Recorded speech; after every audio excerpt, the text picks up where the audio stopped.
जिसको बेड़ियां पहनकर जीवन जीने की आदत पड़ गई हो, उसको कौन गुलामी से आज़ाद करा सकता है?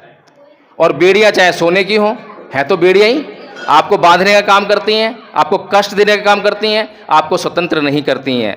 घूंघट चाहे कितना भी सुंदर क्यों ना हो, कैसा भी घूंघट कर लो आप, छोटा कर लो, लंबा कर लो, लेकिन वो आपकी आज़ादी पर एक पाबंदी है। कह देगा उसी बात को लोग मानेंगे। तो आकर उसने कुछ ऐसा किया वहां जाकर जो है, और आके बताया लोगों को कि देवी को ये राजा स्वीकार नहीं है। तो प्लेबियंस जो छोटी जाति वाले थे, उन्होंने अपने अधिकार इतने लंबे समय के बाद अधिकार हासिल किए, इतना संघर्ष करके अधिकार हासिल किए, लेकिन एक झटके में उन्होंने अंधश्रद्धा में पड़े होने के कारण जो है वो अधिकार अपने हाथ से गंवा दिए।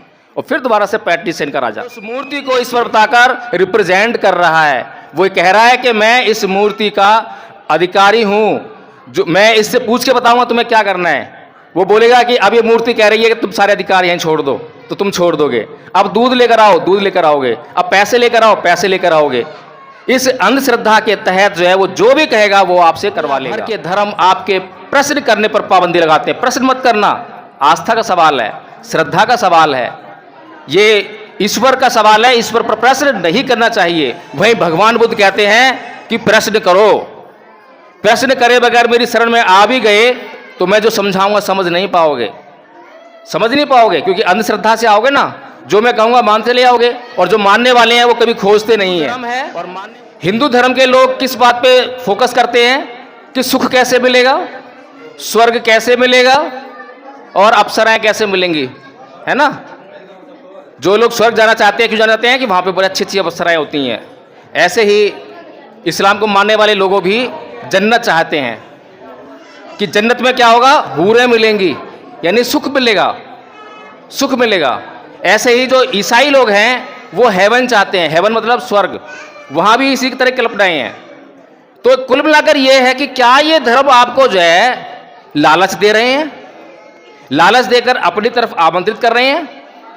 इस देश में एक ऐसा महान पुरुष हुआ जो ना तो सुख की खोज में गया, ना स्वर्ग की खोज में गया, ना अप्सराओं की खोज में गया। वो किसकी खोज में गया? इन सब के उल्टे दुख की खोज में गया। भगवान बुद्ध क्या खोजा उन्होंने? दुख खोजा। जब आपको आशंका हो जाए कि आपके घर में सांप घुस गया है तो क्या करते हो? शांति बैठ जाते हो क्या? नहीं, ढूंढते हो। क्यों? क्योंकि वो आपको कष्ट देने वाला है। इसीलिए भगवान बुद्ध ने अपने जीवन में ये देखा कि जीवन दुखों से भरा है। वो दुश्मन आपके अधिकार नहीं छीन रहा है। किसकी क्या औकात है कोई बाहर का दुश्मन आकर आपके अधिकार छीन ले। हम स्वयं अपने अधिकार छीन रहे हैं, दे रहे हैं, दान में दे रहे हैं। जैसे कि अभी एक पीछे वक्ता आई थी जिन्होंने बहुत अच्छी बात कही। जब उनके पति जो है झाड़ू लगाने लगे तो उनके मन से ही विचलन आ गया। तो वो कहां से आया? क्योंकि वो मानसिक गुलामी से अभी भी महिलाएं ग्रस्त हैं।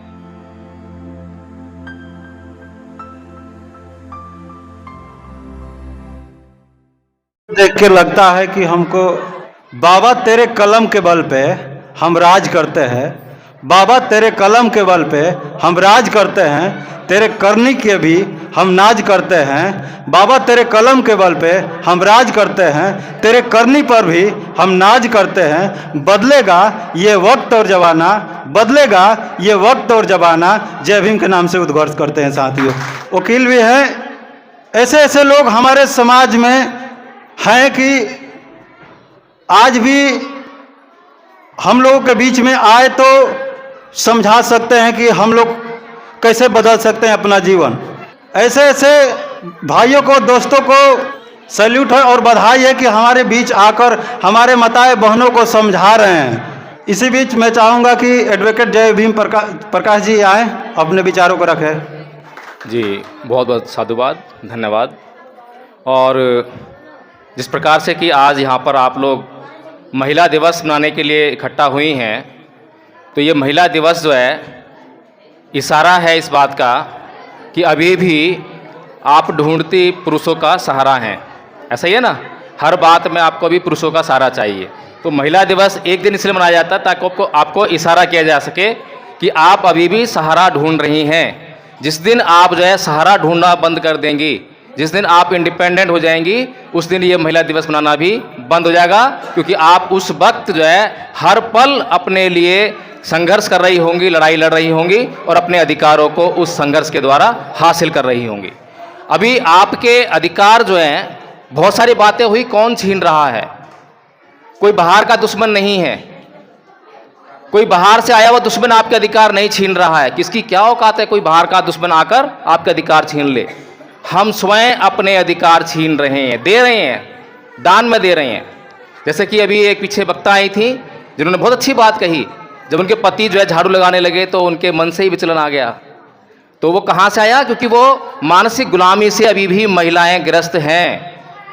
उदाहरण देना चाहूँगा, जो महिलाएं घूंघट में रहती हैं, जो महिलाएं अपनी बच्चियों को पढ़ाना नहीं चाहती हैं, इस गली से एक अनपढ़ औरत को, गवार औरत को कोट पैंट पहनाना, ऐसे जो है हाथ में घड़ी, एक मोबाइल दे देना और ऐसे निकालना, जैसे मैडम है ना ऐसे निकाल देना। जितने भी लोग उस महिला को देखेंगे, उस लड़की को देखेंगे तो क्या कहेंगे? उसको क्या कहेंगे? कि कोई पढ़ी लिखी महिला जा रही है। सब सम्मान देंगे ना, उसको इज्जत देंगे, कोई अफसर जा रही है। और आप एक पढ़ी लिखी महिला को, पीएचडी करी महिला को, डॉक्टर, वकील, इंजीनियर महिला को घूंघट करके निकाल देना, ऐसे जो है सारे लोग देख रहे होंगे तो क्या कहेंगे? कि कोई आम महिला जा रही है, कोई वैल्यू नहीं है। तो ये मैंने इसलिए कहा कि हमारी इज्जत हमारे हाथ है, हमारे अधिकार कोई छीनने वाला नहीं है, बाहर कोई नहीं जो छीने। पहले तो हमें समझ में ही नहीं आ रही है कि हम अपने दुश्मन खुद ही बने हुए हैं। ये जो घूंघट ओढ़ने की जो बात है, नीलम जी अच्छी तरह बता रही थी घूंघट जो है आप लोगों के लिए कितना क्या किसका प्रतीक है, कैसे उसमें बीमारी है, कितना नुकसान है। लेकिन महिलाओं को आज इसमें सुविधा होने लगी है। ऐसा लगता है कि महिलाएं अब जो है घूंघट करे बगैर गली मोहल्ले से निकल ही नहीं सकती हैं। ऐसा मैंने देखा है, बहुत समझाया है महिलाओं को कि घूंघट मत कीजिए। पुरुषों ने भी कहा कि हाँ नहीं करवाएंगे, पता लगा तो ये कहती हैं कि नहीं हमें घूंघट से जो है अच्छा लगता है और घूंघट में रहकर ही सुविधा महसूस होती है। तो बताइए, जिसको बेड़ियां पहनकर जीवन जीने की आदत पड़ गई हो उसको कौन गुलामी से आज़ाद करा सकता है? और बेड़ियां चाहे सोने की हो, है तो बेड़ियां ही आपको बांधने का काम करती हैं, आपको कष्ट देने का काम करती हैं, आपको स्वतंत्र नहीं करती हैं। घूंघट चाहे कितना भी सुंदर क्यों ना हो, कैसा भी घूंघट कर लो आप, छोटा कर लो, लंबा कर लो, लेकिन वो आपकी आज़ादी पर एक पाबंदी है। समझना पड़ेगा।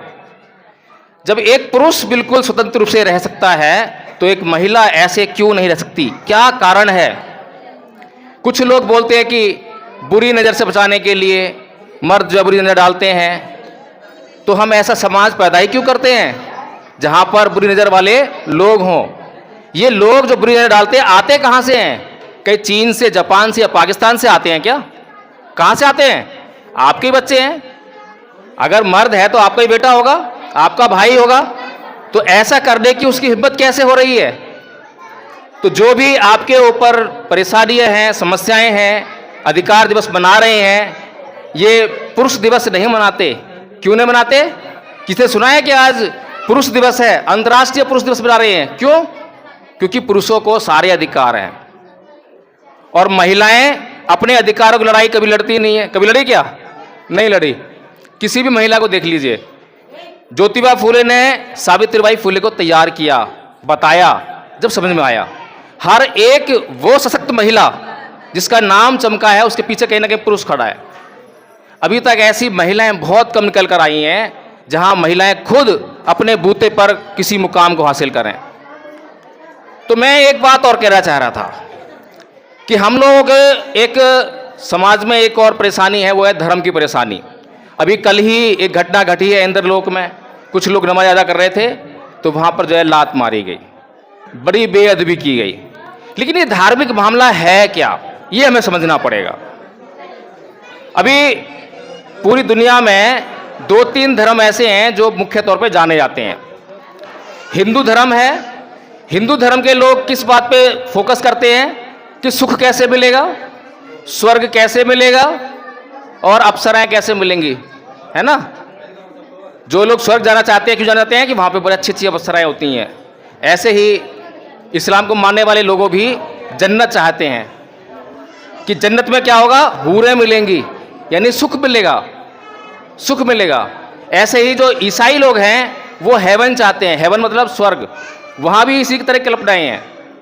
तो कुल मिलाकर ये है कि क्या ये धर्म आपको जो है लालच दे रहे हैं, लालच देकर अपनी तरफ आमंत्रित कर रहे हैं। इस देश में एक ऐसा महान पुरुष हुआ जो ना तो सुख की खोज में गया, ना स्वर्ग की खोज में गया, ना अप्सराओं की खोज में गया, वो किसकी खोज में गया, इन सब के उल्टे दुख की खोज में गया। भगवान बुद्ध क्या खोजा उन्होंने, दुख खोजा। जब आपको आशंका हो जाए कि आपके घर में सांप घुस गया है तो क्या करते हो, शांति बैठ जाते हो क्या, नहीं, ढूंढते हो। क्यों, क्योंकि वो आपको कष्ट देने वाला है। इसीलिए भगवान बुद्ध ने अपने जीवन में ये देखा कि जीवन दुखों से भरा है। जाति पि दुखा, जरा पि दुखा, व्याधि पि दुखा, मरणाम पि दुखा, शोक परिदेव दोमनस्य उपाया सापि दुखा। कि जन्म लेना दुख है, रोग दुख है, बुढ़ापा दुख है और मरना भी दुख है। ये जीवन पूरा जो है दुखों से भरा है। तो भगवान बुद्ध समझ गए कि ये दुख जो है बड़ी समस्या है। तो किसको खोज कर रहे हैं, दुख को खोज कर रहे हैं। लोग सुख ढूंढ रहे थे, भगवान बुद्ध दुख खोजने चले गए। और जब उन्होंने दुख को खोज लिया तो फिर दुख का क्या करेंगे। जब आपको गरीबी, आप गरीब हैं और गरीबी का आपने कारण खोज लिया कि गरीबी में इसलिए हूं, तो समझदार इंसान क्या करेगा, वो गरीबी को अपने पास नहीं रहने देगा।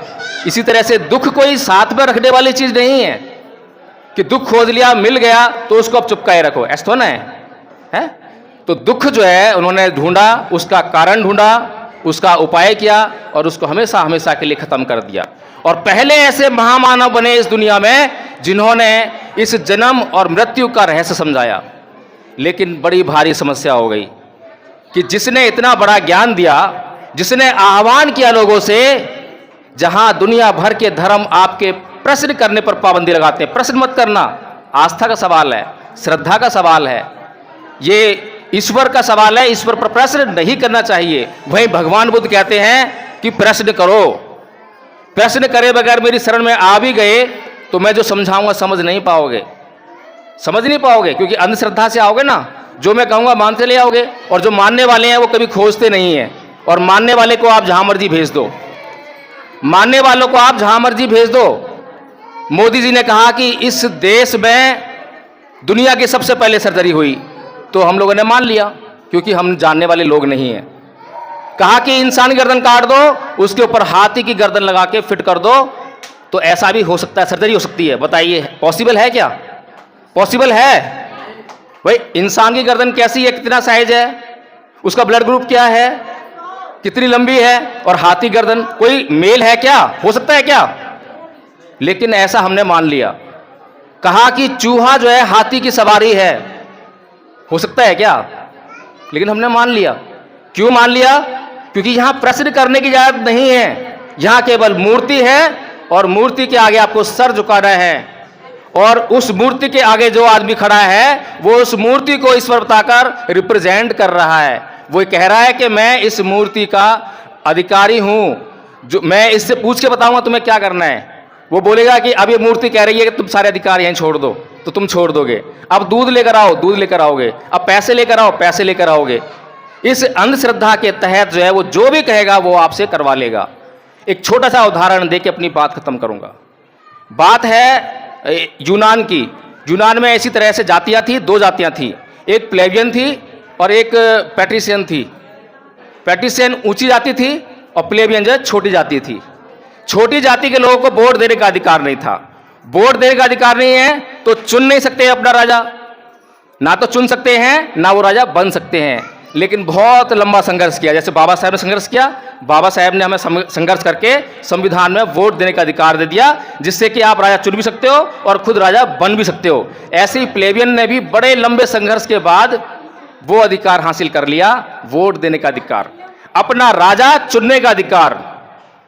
तो जब उन्होंने अपना राजा चुनने का अधिकार मिल गया तो अंततः, क्योंकि संख्या ज़्यादा थी, छोटे लोगों की संख्या अक्सर ज़्यादा होती है, अमीर और गरीबों में देखेंगे तो अमीरों की संख्या कम होगी और गरीबों की संख्या ज़्यादा होगी। इसी प्रकार से ये परंपरा है संसार की। तो जो प्लेबियन लोग थे, जब उनको अधिकार मिल गया तो उन्होंने अपना राजा चुन लिया।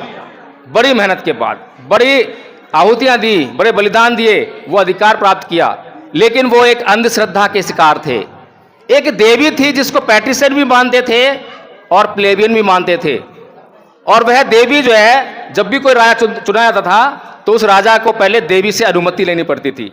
अगर देवी ने कह दिया कि हाँ तो राजा है, अगर देवी ने कह दिया ना तो राजा नहीं है। तो प्लेबियनों ने अपना राजा चुन लिया क्योंकि अधिकार मिला।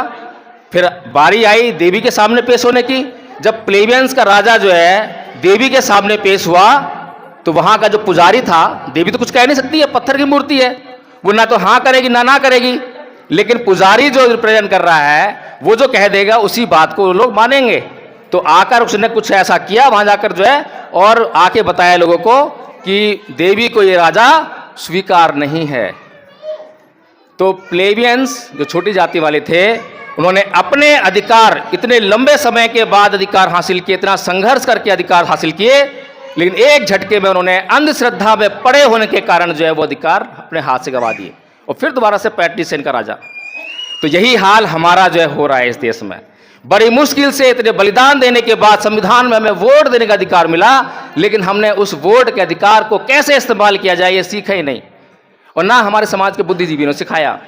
आज भी आंदोलन तो बहुत कर रहे हैं, कोई किसी चीज का आंदोलन कर रहा है, कोई कुछ आंदोलन कर रहा है, कोई किसी घटना पर जाकर आंदोलन कर रहा है, लेकिन जाकर आप लोगों के बीच में कैसे वोट करना है, क्या कैडर है, क्या अंधश्रद्धा है, क्या पाखंड है, क्या वैज्ञानिकता है, इसको समझाने का कोई नहीं कर रहा। तो महिलाओं, मेरी बहनों, मैं तो सिर्फ इतना ही कहूँगा कि आप जल्दी से जागरूक हो जाओ और जितनी बातें आपने सुनी हैं अपने अधिकारों को पहचानो। समानता का अधिकार, एक बस इसको माइंड में धारण कर लो कि समानता का अधिकार है। मैं मांग भर रही हूँ, मैं मांग क्यों भर रही हूँ? क्योंकि धर्म कह रहा है। धर्म क्या कह रहा है? कि महिला को शादी करने के बाद मांग भरनी चाहिए, बिंदी लगानी चाहिए, मंगलसूत्र पहनना चाहिए। क्यों कह रहा है? पुरुष के पास ऐसा क्या है जिससे वो दिखाई दे कि हाँ वो भी शादीशुदा है? मतलब क्या है? मतलब ये है कि पहले, संविधान से पहले एक पुरुष को कितनी भी शादी करने का अधिकार था, पर महिला को दूसरी शादी करने का अधिकार नहीं था। चाहे महिला बचपन में शादी हो गई, अभी अपने ससुराल नहीं गई है, पति मर गया, विधवा हो गई, तब भी शादी नहीं कर सकती दूसरी है। और फिर साथ साथ जन्म का जो बंधन बांध दिया। तो इस तरह से जब महिला को गुलाम बनाया गया, तो ये जो सारे जो आपके सुहाग का प्रतीक कुछ भी है, तो वो आपके लिए गुलामी है, आपके लिए भेदभाव का प्रतीक है। जब तक कि पुरुषों को भी समानता पूर्वक वैसा ही न करना पड़े। जितना भी प्रकृति ने हमें समान बनाया उतना तो प्राकृतिक है, ठीक है। उसके बाद जो भी आप करते हैं वो सब अप्राकृतिक है, आप पर हिंसा है, आप पर जो अत्याचार है। तो अपने ऊपर होने वाले इस अत्याचार को आप समझिए, जानने का प्रयास कीजिए, तभी इस गुलामी से आप आज़ाद हो पाएंगे और तभी ये अंतर्राष्ट्रीय महिला दिवस मनाना बंद हो पाएगा। ये बंद करवाना है हमें एक दिन, लेकिन अभी नहीं। अभी तो आपको जो है ये सूचना देनी है, संकेत देना है कि आप अभी भी गुलाम हो। जागरूक हो जाओ, जागरूक हो जाओ। जय भीम, नमो बुद्धाय।